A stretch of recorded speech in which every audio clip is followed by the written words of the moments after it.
चलो जी sir, target profit कैसे define होता है? आइए देखिए जनाब, मिसाल के तौर पर आपसे एग्जामिनर ने कहा जनाब हम एक यूनिट बेचना चाह रहे हैं 5,000 रुपए में, ठीक है जी, एक यूनिट की सेलिंग प्राइस 5,000 रुपए। हमारा टारगेट प्रॉफिट है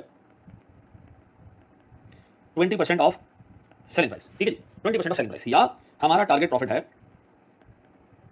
20% ऑफ कॉस्ट, ठीक है, जो टोटल कॉस्ट होगी उसको 20% बनाना चाहिए। दोनों तरीके से प्रॉफिट को डिफाइन करने की कैसे निकालने से टारगेट प्रॉफिट। सर केस जो पहला केस ये हमारे पास सेलिंग प्राइस, अगर हम देखिए सर इस वाले केस में 5,000, इसी का 20% टारगेट प्रॉफिट, इसी का 20% कितना जी, 5,000 मल्टीप्लाई बाय 20%, ये बनता है जनाब कितना, 1,000। कितना लगेगा जी हमारा टारगेट कॉस्ट, कितनी आ गई जी, 4,000। ऐसा अब आपने इस टारगेट कॉस्ट में प्रोडक्ट को मैनेज करना है। टारगेट कॉस्ट कैसे निकाली, target profit percentage of sales minus कर दिया। अब व्हाट इफ जी target profit percentage of cost हो, तो फिर आपने छोटी सी इक्वेशन बना लेनी।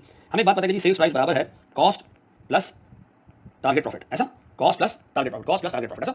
तो कॉस्ट हमें नहीं पता, सेलिंग प्राइस पता है कितनी है जी सर 5,000, ठीक है जी, कॉस्ट हमें नहीं पता, टारगेट प्रॉफिट है 20% ऑफ कॉस्ट।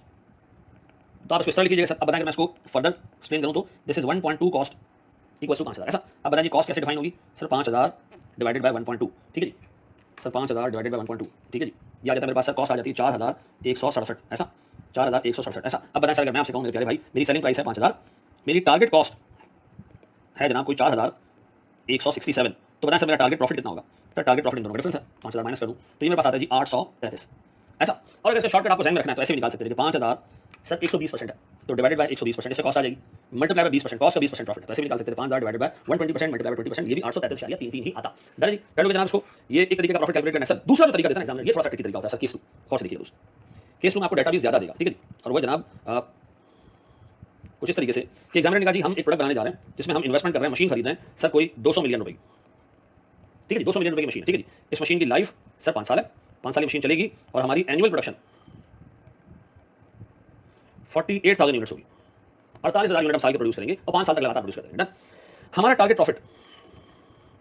प्रॉफिट है sir 20% of investment, 20% of investment. हम 5 सालों में इस इन्वेस्टमेंट का 20 को और बढ़ा देते हैं, हम 5 सालों में इस इन्वेस्टमेंट का 50% रिटर्न चाहिए, जो हमने इन्वेस्टमेंट डाली ना 5 सालों में 50% रिटर्न चाहिए ओवरऑल, ठीक है, ओवरऑल 50% रिटर्न चाहिए, ठीक है। अब मेरा सवाल है सर, टारगेट प्रॉफिट कैसे निकालें? बड़ा आसान है सर, आप एक काम करेंगे, टारगेट प्रॉफिट कैलकुलेट करना है कितना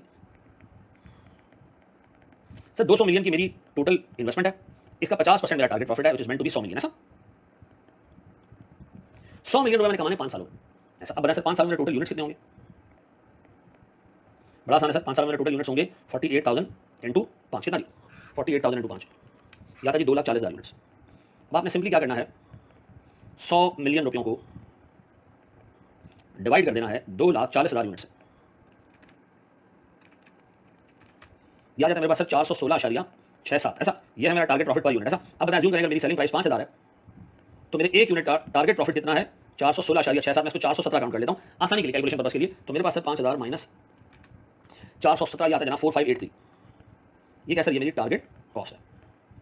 ये बात समझ आती है मेरे बच्चों? तो टारगेट प्रॉफिट ऐसे भी डिफाइन कर सकते हैं कि as a percentage of sale का कॉस्ट हो, या टारगेट प्रॉफिट ऐसे भी डिफाइन हो सकता है कि आपको बता दें कि मेरी ओवरऑल इन्वेस्टमेंट इतनी है और मैं इसके ऊपर जी इतने परसेंट का रिटर्न चाहता हूं। अच्छा, वो ये भी कह सकता था कि मुझे अपनी इन्वेस्टमेंट पे से 10% का रिटर्न चाहिए एनुअल, तो आप इसका 10% निकालते हो, फिर एनुअल यूनिट से डिवाइड करते हैं। ये ओवरऑल रिटर्न है तो मैंने ओवरऑल यूनिट से डिवाइड किया, एनुअल रिटर्न होता, एनुअल प्रॉफिट होता, एनुअल नंबर यूनिट से डिवाइड करता, पक्का याद रहेगा मेरे बच्चों? देख लो उसको अच्छे तरीके से। Profit as a percentage of sales कैसे रखना है सर, आपने सेल्स का परसेंटेज निकाल लेना, profit as a percentage of cost आप या तो ये फंक्शन यूज कर लें या फिर आप जो है वो इक्वेशन बना लें, और profit as a percentage of investment, तो वो इन्वेस्टमेंट की ओवरऑल परसेंटेज आपको बताएगा कि 5 सालों में 100 मिलियन अचीव करना है, या वो ये कहेगा कि 25 मिलियन या 20 मिलियन से सालाना अचीव करना है। तो अगर सालाना अचीव करना है तो सालाना नंबर यूनिट से, और अगर ओवरऑल अचीव करना है तो ओवरऑल नंबर यूनिट से, वो आपको एग्जामिनर ओवरऑल नंबर यूनिट्स बताएगा, ठीक है जी। Thank you very much. इससे बड़ा बटन